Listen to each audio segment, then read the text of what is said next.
14장 34절에 이렇게 되었습니다. 여자는 교회에서 잠잠하라.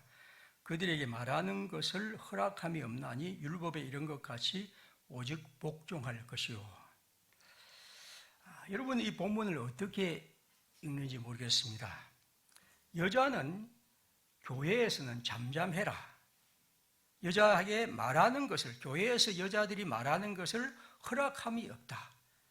율법에 그렇게 되어 있기 때문에 오직 복종해라는 것이죠. 이 본문을 그대로 읽으면 여자는 교회에서 잠잠해야 하고 공적으로 발언하는 것을 금해야 합니다. 물론 이것은 사적으로 대화하는 것을 금하는 건 아니고 공적인 자리에서 여자가 말하는 것을 금한다는 거죠.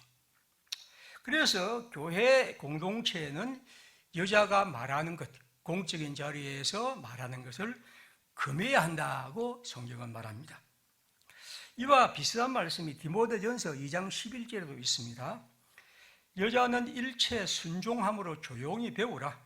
여자가 가르치는 것과 남자를 주관하는 것을 허락하지 아니하노니 오직 조용할지니라. 이 역시 교회 안에서의 얘기입니다. 여자는 교회에서 모든 일에 순종하면서 조용히 배우라. 여자가 사람들을 가르치는 것이나 남자를 주관하여 다스리는 것을 허락지 않는다. 그러므로 여자는 교회에서 조용해라 하는 것입니다. 그래서 교회 안에서의 침묵과 온전한 복종을 강조하고 있습니다. 가르치는 일을 할 수 없을 뿐 아니라 주관하는 일을 할 수 없고 교회 공동체의 지도자가 될 수 없다는 말이기도 하죠. 그래서 우리는 오늘 우리 교단은 교회의 목사직과 장로직을 여성이 맡아서는 안 된다는 주장을 합니다. 그건 성경의 근거에 따르면 가장 중요한 근거가 오늘 이 성경 두 구절입니다. 이것이 매우 논쟁적인 것이고, 그래서 지난 시간에 있어 오늘 그리고 다음 시간 세 번에 걸쳐서 교회에서 여성의 역할의 문제를 다룹니다. 오늘 제가 이 제목을 여자는 교회에서 잠잠하라 혹은 잠잠하라에 대해 했지만 바깥에 붙여놓은 제목은 교회에서 여성의 역할, 아주 무슨 제목을 그렇게 붙였습니다. 왜냐하면 밖에다가 여자는 교회에서 잠잠하라 하면 사람들이 이걸 들을 때, 볼 때 어떤 생각을 가질까 하는 생각이 들었습니다. 오늘 여기 35절 이어집니다. 오늘 본문입니다. 만일 뭘 배우려거든 교회에서 배우려 하지 말고 무엇을 배우려거든 집에서 자기 남편에게 물어보라. 여자가 교회에서 배운다고 사람들에게 말하는 것은 부끄러운 것이라. 하나님의 말씀이 너희로부터 난 것이냐? 또한 너희에게 임한 것이냐? 말이 좀 애매합니다만 이렇게 말합니다. 그 다음 37절 보십시오. 만일 누구든지 자기를 선지자나 신령한 자로 생각하거든, 아마 이 말은 지금 교회 안에 자기를 뭔가 선지자나 신령한 사람으로 생각하는 사람이 있습니다. 그런 사람은 이렇게 조용해야 하라 한 말이 주님의 명령을 알아라는 것입니다. 만일 누구든지 알지 못하면 그는 알지 못한 자니라. 이 말도 애매한 말입니다. 어쨌든 바울의 글에는 애매한 말들이 꽤 있습니다. 39절입니다. 자, 다시 결론이죠. 그런즉 형제들아, 예언하기를 사모하지 말며 방언하기를 금하지 말라. 그리고 모든 것을 품위 있게 하고 질서 있게 하라 했습니다. 자, 먼저 35절에 보면 뭘 배우려 여자가 교회에서 말하는 것은 부끄러운 일, 수치스러운 일이라고 했습니다. 여러분, 교회에서 여자가 말하는 것이 수치스럽고 부끄러운 일일까? 일단 그런 질문을 해봅니다. 그 다음에 여기 36절에 하나님의 말씀이 왔다는 것은 도대체 뭘 말하는 건가? 그리고 여기 보면 39절에 예언하기를 사모하고 방언하기를 금하지 말라는 것은 아마 교회 안에 예언하는 사람이 있고 방언하는 사람이 있다는 겁니다. 그건 해라는 거죠. 중요하다는 겁니다. 그러므로 오늘 이 얘기가 예언과 방언과 관계에 있다는 것을 생각할 수 있습니다. 40절에 말했습니다. 그리고 모든 걸 할 때 예언이든 방언이든 품위 있게 하고 질서 있게 하라는 것입니다. 자, 오늘 제가 이 성경을 읽으면서 본문을 33절 후반부로 잡았습니다. 한 구절 반만 앞으로 가겠습니다. 뭐라고 되어 있습니까? 우리의 성경이 번역한 대로 한다면 모든 성도가 교회에서 함과 같이라는 말이 있고 여자는 교회에서 잠잠하라는 겁니다. 그러니까 앞에 있는 말이 33절 뒤에 있는 후반부가 우리는 사라져버린 35절을 봤지만 실제로 이 성경 우리가 동그라미를 딱 보면 이 성경은 모든 성도가 교회에서 함과 같이 여자는 교회에서 잠잠하라 라고 읽어야 하는 것이죠. 그러니까 성경을 장길로 구분한 것은 뒤에 사람들이 했는데 이 장길로 구분하면서 이 동그라미를 이렇게 붙인 것은 모든 성도가 교회에서 함과 같이 여자는 교회에서 잠잠하라는 겁니다. 그러니까 여자를 보고 갑자기 여자들은 교회에서 잠잠하시오 라고 말하는 것이 아니고 모든 성도들이 교회에서 그렇게 잠잠한 것처럼 여자도 교회에서 잠잠하시오 라는 그런 말입니다. 그러면 이 말은 도대체 어떤 의미일까 하는 거죠. 그러니까 이건 다시 말하면 우리가 이 성경을 보면 잠잠하라는 말은 여자들만을 향하여 한 말이 아니고 여기 보면 교회 안에 있는 사람들을 향하여 여러분 모두가 잠잠하시오. 그리고 특별히 여자들이 좀 잠잠하시오 라는 이 말의 의미입니다. 좀 더 이제 가면 14장을 보면 이 말이 어떤 의미인지 알 수 있습니다. 14장을 다시 앞을 보겠습니다. 1절부터 14장 1절에 보면 어떤 말이 있습니까? 사랑을 추구하며 신령한 것들을 사모하되 특별히 예언을 하려고 하라. 이렇게 등장합니다. 예언. 그 다음에 2절에는 뭐가 등장합니까? 방언을 하는 사람은 사람에게 하지 않고 하나님께 하니 그랬습니다. 자, 그러면 여기 14장 1절과 2절에 보면 이 교회 안에 예언하는 사람이 있고 방언하는 사람이 있습니다. 이 두 종류의 사람들이 하나님의 은사를 받아서 교회 안에서 방언하고 예언을 합니다. 그들은 지금 예언과 방언을 교회의 모임에서 하고 있습니다. 그러면 여러분, 방언은 이제 저도 방언하는 사람을 봤는데 이게 뭐 우리나라 말인지 히브리 말인지 무슨 말인지 모르겠는데 그런 말을 스스로 합니다. 하는데 그건 개인적으로 하나님과 그가 아주 교통하죠. 다른 사람은 알아들을 수 없는 말을 합니다. 저도 그런 사람을 본 적이 있습니다. 뭐 그걸 제가 나쁘다고 생각하지 않습니다. 그런데 그런 사람들이 있는데 그런 사람이 교회에서 지금 방언을 합니다. 그 다음에 예언이 뭘까 하는 것은 신학적으로 논쟁이 많습니다. 성경의 예언이라고 할 때 앞날을 점치는 것은 그렇게 중요한 건 아닙니다. 제가 볼 때 이 예언이라고 할 때 아마 성경의 말씀을 가지고 그 시대를 풀어가는, 다시 말하면 하나님 말씀을 통해서 우리가 알고 싶은 하나님의 뜻을 발견해 주는 그런 의미라고 저는 봅니다. 그래서 오늘 말하면 설교 나오고 가르치는 이런 일들을 예언이라고 보는 것이 좋겠습니다. 물론 다르게 보는 사람이 있지만 그러나 그렇게 보면 좋겠습니다. 자, 그러면 교회 안에 지금 예언하는 사람이 있고 방언하는 은사를 가진 사람이 있습니다. 어떤 사람은 방언을 통해서 아주 신령한 기도를 하고 어떤 사람은 예언의 은사를 받아서 성경을 풀어가는데 진짜 너무 잘 풀어가고 누가 볼 때도 참 은혜롭게 성경을 풀어갑니다.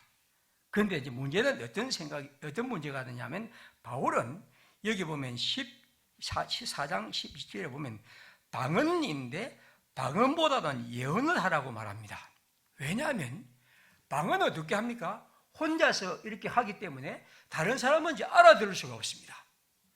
그러니까 자기 자신에겐 유익하지만 교회 공동체의 다른 사람들에게는 전혀 유익하지 않습니다. 왜냐하면 방언을 알아들을 수가 없으니까. 그래서 바울은 혼자 하나님과 교통하는 것이기 때문에 오히려 사람들에게 유익을 끼치기 위해서는 예언이 더 좋다고 그렇게 얘기를 합니다. 14장 27절입니다. 만일 누가 방언으로 말하거든 두 사람이나 많아야 세 사람이 차례를 따라하고 한 사람이 통역할 것이요 만일 통역하는 자가 없으면 교회에서는 잠잠하고 자기와 하나님께 말할 것이다. 그러니까 사람들이 방언이 무슨 뜻인지 모를 때는 통역을 해줘야 하는데 통역하는 사람 없으면 그냥 혼자서 해라. 교회 안에서. 왜냐하면 사람들이 매우 시끄럽기 때문이고 차례대로 그것도 해라는 겁니다. 29절입니다. 예언하는 자가 있으면 둘이나 셋이나 말하고 다른 이들은 분별할 것이요 만일 곁에 있는 다른 이에게 계시가 있으면 먼저 하던 자는 잠잠할지니라. 너희는 다 모든 사람으로 배우게 하고 모든 사람으로 권면을 받기 위하여 하나씩 하나씩 예언할 수 있느니라. 역시 마찬가지입니다. 교회 안에 예언을 하는 사람이 있는데 어떤 사람이 하나님의 말씀을 받아서 이것이 이상하고 막 얘기하는데 또 다른 사람이 또 등장합니다. 그러면 한 사람이 끝내고 또 다른 사람이 하고 그렇게 해서 서로 이 차례를 배우게 하고 이걸 통해서 하나님의 뜻이 무엇인지를 발견한 이런 질서를 가지라는 것이죠. 그러니까 지금 교회 안에 방언하고 예언하면서 특별히 예언하면서 막 무질서하게 된 이런 상황이 지금 문제가 됩니다. 많은 사람이 방언한다고 통역한다고 예언한다고 가르치고 우리가 말하는 시장바닥처럼 교회가 되어 있는 거죠. 왜냐하면 자기는 모두 다 하나님의 은사를 받았고 하나님의 영이 내게 임했고 하나님께서 내게 이런 말씀을 주셨다 라고 그렇게 강조하고 자기의 것을 주장하다 보니까 교회의 예배가 엉망이 되어버린 상태, 이게 지금 14장에서 우리가 볼 수 있습니다. 그래서 14장 32절에 우리가 바로 33절 바로 앞에 무엇입니까?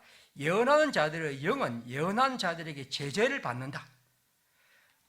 내가 이런 예언을 하지만 그러나 또 다른 사람이 그건 아니다고 예언을 받고, 그래서 하나님은 무질서의 하나님이 아니고 화평의 하나님이라 33절에 그렇게 말합니다.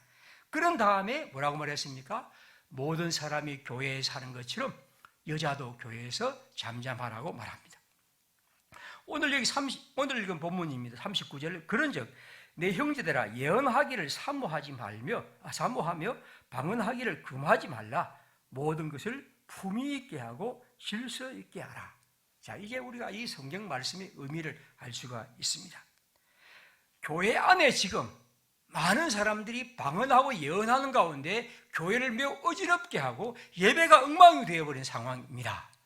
이런 가운데에서 바울은 이 사람들에게 이 모든 것들을 질서 있게 하고 하나씩 하고 해서 교회 예배를 어지럽게 하지 말라. 자기 은사만 옳다고 그렇게 자랑하지 말라는 겁니다. 모든 사람이 그렇게 하는데 특별히 여자는 교회에서 잠잠하라는 말은 아마 여자들이 그런 일들에 매우 앞장서서 나선 것 같습니다. 그래서 바울은 특별히 여자들에게 교회에서 여러분 좀 잠잠해 주시오라고 말한 것이죠. 이걸 조금 더 보겠습니다. 11장. 왜냐하면 이 본문이 이제 제가 오늘 지금까지 설교를 한 번도 안 했는데 오늘 처음으로 이 본문을 하기 때문에 조금 앞에 가겠습니다. 11장 3절입니다. 나는 너희가 알기를 원하노니 각 남자의 머리는 그리스도요 여자의 머리는 남자요 그리스도의 머리는 하나님이시라. 무릇 남자로서 머리에 무엇을 쓰고 기도나 예언을 하는 자는 그 머리를 욕되게 하는 것이요 물론 여자로서 머리에 쓴 것을 벗고 기도나 예언을 하는 자는 머리를 욕되게 하는 것이 이는 민 것이나 다름없습니다. 여기 지난 시간에 우리가 이슬람에서 그 히잡 같은 걸 쓴다고 했는데 이런 전통이 아마 중동에는 굉장히 많았던 것 같습니다. 그래서 아마 그 당시에 이 고린도 지역의 교회에서는 여자들이 머리에 쓰고 이 세상에서 다녔다고 볼 수 있습니다. 자, 그런데 지금 교회 안에는 뭐가 있습니까? 여기는 기도하는 사람이 있고 예언하는 사람이 있습니다. 이 기도는 개인 기도가 아니고 공적인 기도입니다. 공적으로 사람들이 모인 예배의 기도 자리에서 어떤 사람이 기도합니다. 또 공적인 자리에서 예언하고 설교합니다. 그런데 그 사람들이 여자도 있고 남자도 있습니다. 자, 바울은 말합니다. 여러분 기도하고 예언할 때 남자들은 그냥 그렇게 하시오. 그러나 여자들은 우리의 풍습처럼 머리에다가 수건을 쓰고 하십시오. 그렇게 해야 합니다. 왜냐하면 여기 보면 그렇게 하는 것이 하나님 앞에서 바람다운 것이라는 것이죠. 그래서 지금 이 사람들 여자들 중에서 교회에서 수건을 벗고 예언과 기도를 하는 사람이 등장합니다. 바울은 여러분에게 내가 권하는 것은 여러분들이 그렇게 하지 말고 머리에다가 보통 공적인 자리에 산 것처럼 수건을 쓰고 기도하라는 것입니다. 13절 보십시오. 이렇게 됐습니다. 11장 13절. 너희는 스스로 판단하라. 여자가 머리를 가리지 않고 하나님께 기도하는 것이 마땅하냐? 아마 이걸 이렇게 물었으면 여러분이 그건 무슨 말씀이죠, 바울 선생님? 이렇게 말하지 않겠습니까? 오늘 여성들에게 스스로 판단해 보십시오. 한번 판단합니다. 머리에 수건을 쓰고 기도하고 예언하는 것이 하나님께 마땅하냐, 마땅하지 않다는 겁니다. 머리를 쓰지 않는 것. 그런데 우리는 아무도 머리를 쓰는 사람이 없습니다.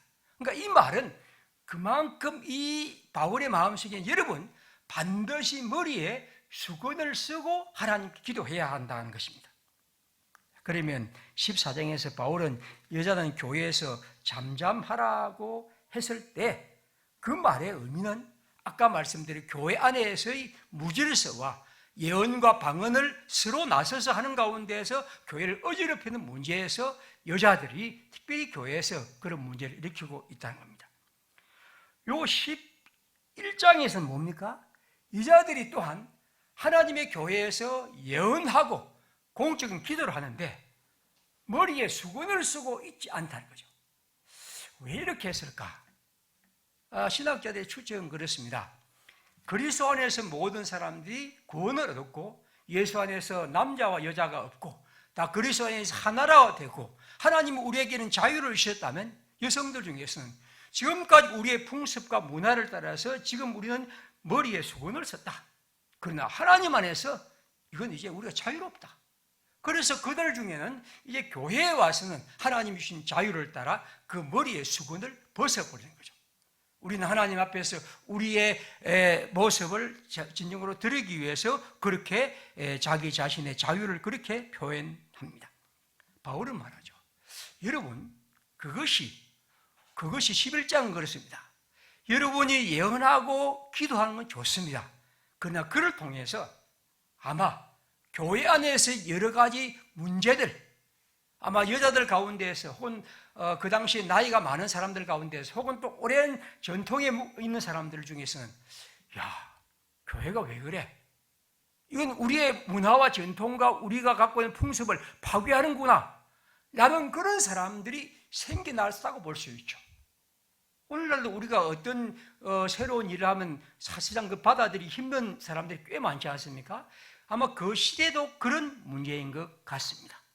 그래서 바울은 지금 이 문제에 대해서 아마 이 교회 안에서 여자들이 수건을 쓰지 않고 예언하고 기도하는 이 문제에 대해서 시험을 드는 혹은 또 부담스러워하는 심지어 하나님과 그리스도에 대해서 뭔가 벗어나려는 사람들을 바울이 염두에 두지 않았는가 하는 것입니다.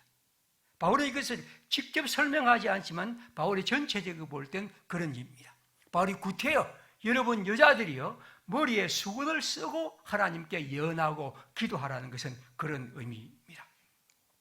자, 그러면 우리는 볼 수 있죠. 예언하고 기도하는 문제에서 바울은 여자들을 배제하지 않습니다. 첫 번째, 그렇죠? 단지 그 시대의 사람들을 생각하면서 수건을 쓰고만 하십시오. 물론 오늘 우리는 수건을 쓰지 않습니다. 가톨릭계 일부의 사람들은 쓰기도 합니다만 우리는 쓰지 않습니다. 왜냐하면 그것은 하나의 문화일 뿐이니까. 그렇기 때문에 저는 이 성경을 가지고 여자들이 교회의 공적인 자리에서 예언하고 공적인 기도의 자리에 참여하는 것을 교회가 가로막는다고 생각하지 않습니다. 단지 바울의 마음은 머리에 수건을 쓰라는 것인데 우리는 오늘 더 이상 수건을 쓸 필요가 없다고 생각하기 때문에 교회에서 우리가 여성들의 이러한 공적인 예언, 즉 하나님의 말씀을 가르치고 또 그것을 풀어가는 이 일과 공적인 기도의 자리에서 하나님께 기도하는 것을 가로막는 것은 아니라고 봅니다. 14장의 의미는 이렇습니다. 11장은 그렇습니다. 14장은 어떻습니까? 잠잠하라는 것은 교회에서 지금 어지럽힌 사람이 특별히 여자들이란 거죠. 여자들이 특별히 그런 일이 많이 있었기 때문에 여러분 예언하고 방언할 때 좀 조심해서 질서를 따라서 하고 어지럽히지 말아달라는 겁니다. 왜냐하면 그렇게 함으로써 교회 예배를 그렇게 시장바닥처럼 만들어 버리는 것은 결코 올바른 것이 아니기 때문에 여러분들은 그것에 대해서 묻고 배우고 답하는 것을 집에서 하고 그렇게 통해서 이 교회에서 그것을 어지럽히지 말아달라는 것이 바울의 마음입니다. 이제 조금 더 보겠습니다. 디모데전서 2장 12절입니다. 아까 디모데가 굉장히 문제니까요. 여자가 가르치는 것과 남자를 주관하는 것을 허락하지 아니하노니 오직 조용할지니라 그럽니다. 그러면서 왜 그 이유를 말합니다. 이는 아담이 먼저 시험을 받고 하와가 그 후며 아담이 속은 것이 아니고 여자가 속아 죄에 빠졌습니다. 저는 신학적으로 꽤 많은 이제 좀 널려 있지만 그러나 제 기본적인 생각은 좀 보수적입니다. 보수적이란 것은 좀 신학의 진보적인 사람들은 이 부분을 바울의 글이 아니라고 해서 아주 간단하게 처리합니다. 저는 그렇게 생각하지 않습니다. 이 성경은 여전히 우리가 존경해야 할 그런 말입니다. 자, 그러면 이 말은 어떤 의미일까 하는 거죠. 먼저 여자가 가르치는 것과 남자를 주관하는 교회의 직분을 맡는 것은 여자가 할 수 없다고 말하면서 그 근거를 성경을 따라 댑니다. 첫 번째 뭐가 있습니까? 남자가 아담이 먼저 지음을 받고 하와가 그 후지 않느냐. 그렇죠. 창세기 2장 20절 아담이 돕는 배필이 없으므로 하나님 여호와께서 아담을 깊이 잠들게 하시고 갈비뼈 하나로 살을 채우시고 남자에게서 이제 아담에게서 여자를 취하게 됩니다. 그러니까 먼저 아담이 남자가 지어졌고 여자가 지어졌기 때문에 이 순서를 보라. 그러므로 이렇다는 겁니다. 그런데 성경은 그렇게만 있는 게 아닙니다. 창세기 1장 27절 하나님이 자기 형상 곧 하나님의 형상대로 사람을 창조하시되 남자와 여자를 창조하셨다. 여기에서는 1장 27절에는 하나님이 사람을 창조할 때 2장과 달리 남자 그리고 여자 그렇게 창조하셨다는 겁니다. 그러니까 이 성경에서는 바울이 지금 남자를 먼저 창조하고 여자를 창조했다는 말보다도 이 1장 27절은 그렇게 되어 있습니다. 그러니까 이게 말씀드렸죠. 이런 상충되는 것, 뭔가 인간 대립되는 부분을 우리는 늘 생각할 필요가 있습니다. 그리고 과연 먼저 창조됐다는 것이 과연 우월성을 보장하는 것인가? 사도의 이 말이 과연 우리가 이러한 복종과 지배, 마치 그러한 자격이 부족한 것처럼 말할 것인가 하는 부분입니다. 그 다음 더 보십시오. 14절에 아담이 속은 것이 아니요 여자가 속아 죄에 빠졌다. 알다시피 하와가 먼저 선악과를 따먹었지 않습니까? 그걸 아담에게 주었고 하나님께 벌을 받습니다. 베드로전서는 이렇게 됐습니다. 남편들아 이와 같이 지식을 따라 아내와 동거하고 그를 더 연약한 그릇이요 그렇게 했습니다. 여자가 더 연약한 그릇이란 말은 아마 예전에 이 장세기의 이 타락 얘기를 한 것 같습니다. 그리고 이제 고린도전서에도 그 비슷한 말이 나오고 있습니다. 거기에 보면 여자가 먼저 범죄했다. 그런데 여자가 속은 것 먼저 속았다. 그게 과연 그렇게 중요한가 하는 것이죠. 성경이 그것을 그렇게 다루고 있는가? 그것이 범죄의 경중에서 남자는 좀 덜하고 여자는 훨씬 크냐? 성경이 그렇게 말하고 있느냐 하는 것입니다. 혹시 우리가 그럴지라도 로마서 5장 12절에 되었습니다. 한 사람으로 말미암아 죄가 세상에 들어오고 죄로 말미암아 사망이 왔습니다. 그래서 모든 사람이 죄를 범하였습니다. 모든 사람에게 사망이 이르렀습니다. 이게 우리들의 일입니다. 그런데 5장 17절 한 사람의 범죄로 말미암아 사망이 한 사람을 통해서 왕노릇하였고 이제 더욱 큰 은혜와 의의 선물을 넘치게 받는 자들은 한 분 그리스도 예수를 통하여 생명 안에서 왕노릇한다. 율법에 들어온 것은 죄를 범하여 하림이라. 그러나 죄가 더한 곳에 은혜는 더욱 넘쳤다. 여러분 그 성경이 말하는 걸 제가 로마서를 설명하면서 계속 강조했습니다. 아담의 범죄를 통해서 우리는 모두 죄의 종이 되고 죽음이 우리를 지배합니다. 그러나 로마서에서 바울이 말하고 싶은 것은 뭐냐면 죄가 크고 죄가 엄청난 힘을 우리 가운데 발휘하고 있다. 그러나 기억하십시오. 예수 그리스도의 은혜는 그보다 훨씬 크다. 넘친다. 우리를 압도하고 우리를 더 새롭게 하는 이 죄의 세력보다 훨씬 더 큰 하나님의 은혜의 현실을 보라는 겁니다. 바울은 스스로 그렇게 말했습니다.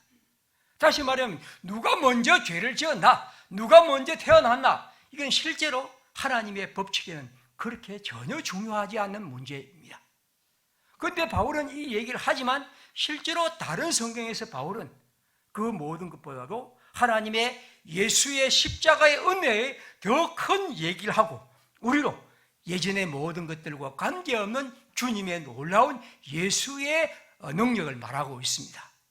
그렇기 때문에 저는 바울이 이런 얘기를 통해서 우리에게 말하지만 바울 스스로도 다른 성경을 통해서 이 얘기를 우리가 그렇게 말하던 것처럼 마치 철칙처럼 그것을 이해하지 말고 하나님의 더 큰 풍성한 은혜 속에서 그 성경을 보라고 우리에게 말씀합니다. 여러분, 언어라는 것은 말입니다, 항상 삶의 일부분입니다. 어떤 말을 했을 때 그냥 말하는 건 아닙니다. 오늘 제가 설교를 합니다만 제가 오늘 지금 우리 시대에 한 50년 전에 우리의 어른들이 어느 곳에서 설교했던 것과 다릅니다. 똑같이 예수의 얘기를 하더라도 똑같이 여성들의 얘기를 하더라도 그 시대와 그가 살고 있는 삶의 얘기들이 그 얘기의 의미를 달리하게 하죠. 그러니까 언어라는 것은 언제나 우리의 삶의 일부분이고 삶의 상황입니다. 그래서 항상 문장은 그 우리의 생활, 그의 삶의 얘기, 그가 부딪힌 모든 문제와 함께 생각해야 합니다.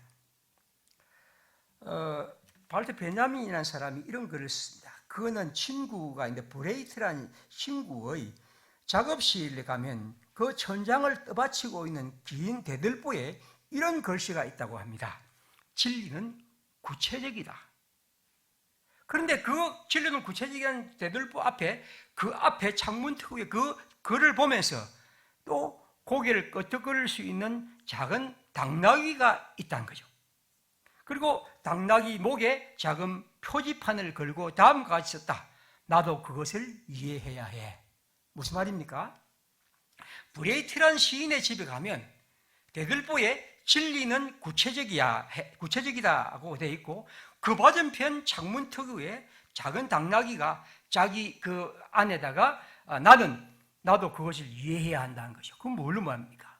그는 언제나 시를 쓰면서 자기의 진리를 구체적으로 자기의 삶의 상황에서 그것을 이해하고 설명하고 또 알리고 싶다는 겁니다. 여러분, 진리가 구체적이지 않으면 안 됩니다. 여자는 교회에서 잠잠하라는 말은 구체적이어야 합니다. 구체적이라는 것은 뭘 말입니까? 그 시대의 삶의 얘기입니다. 다시 말하면 아까 말씀드린 것처럼 여자들 중에서 특별히 방언과 예언을 가지고 교회를 어지럽히는 사람들이 꽤 등장했습니다.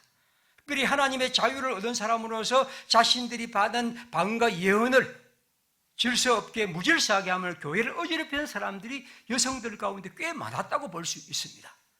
그리고 그들이 스스로 나서고 그렇게 자기를 주장하는 가운데 교회의 문제를 일으키게 되죠. 바울은 지금 우리에게 말합니다. 이 구체적인 상황에서 그는 말합니다.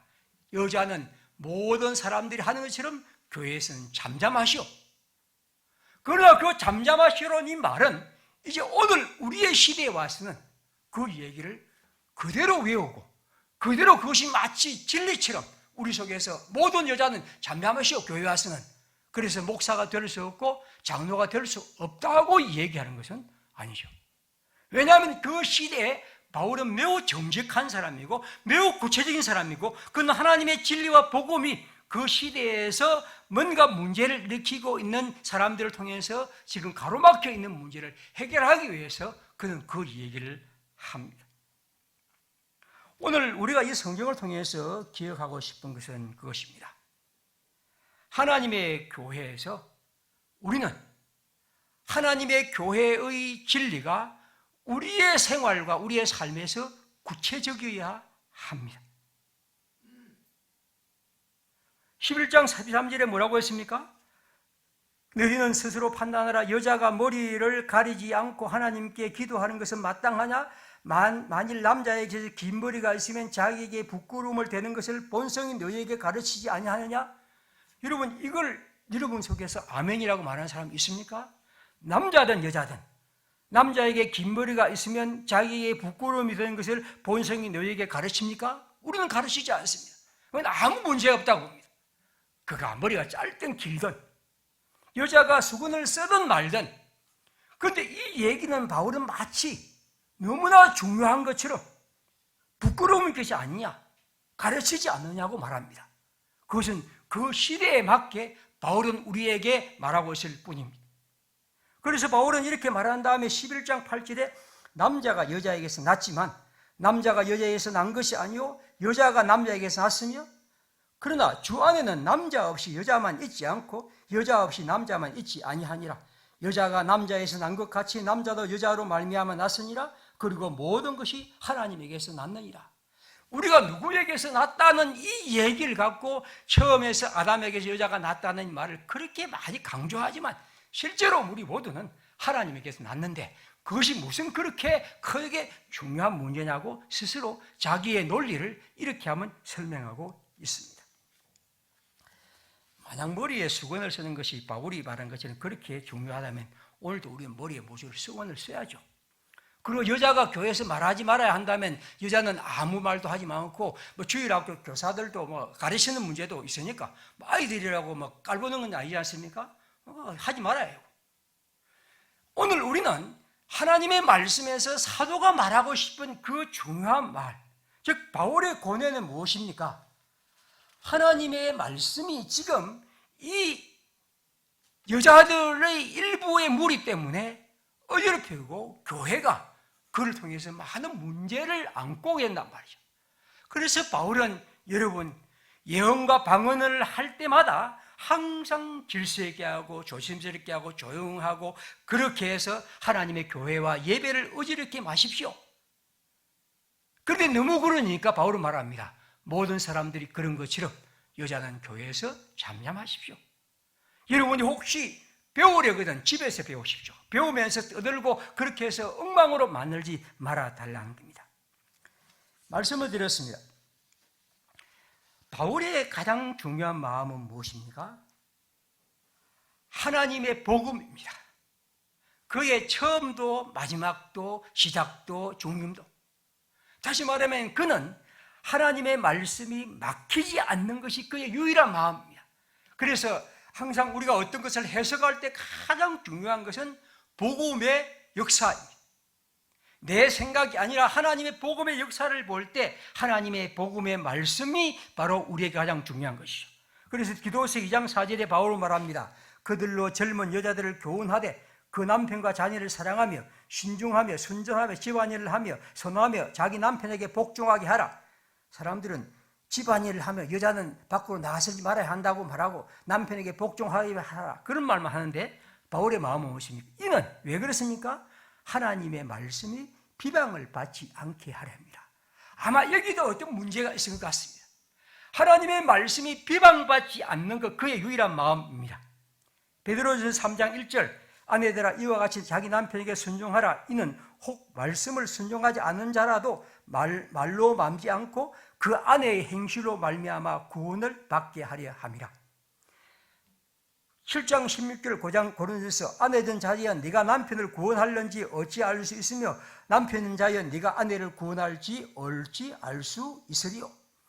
그가 말하는 모든 중심은 예수 그리스도의 복음이 가로막히지 않도록 어찌하든지 하나님의 복음이 더욱 활력 있게 힘 있게 전파되는 것이 그의 마음입니다.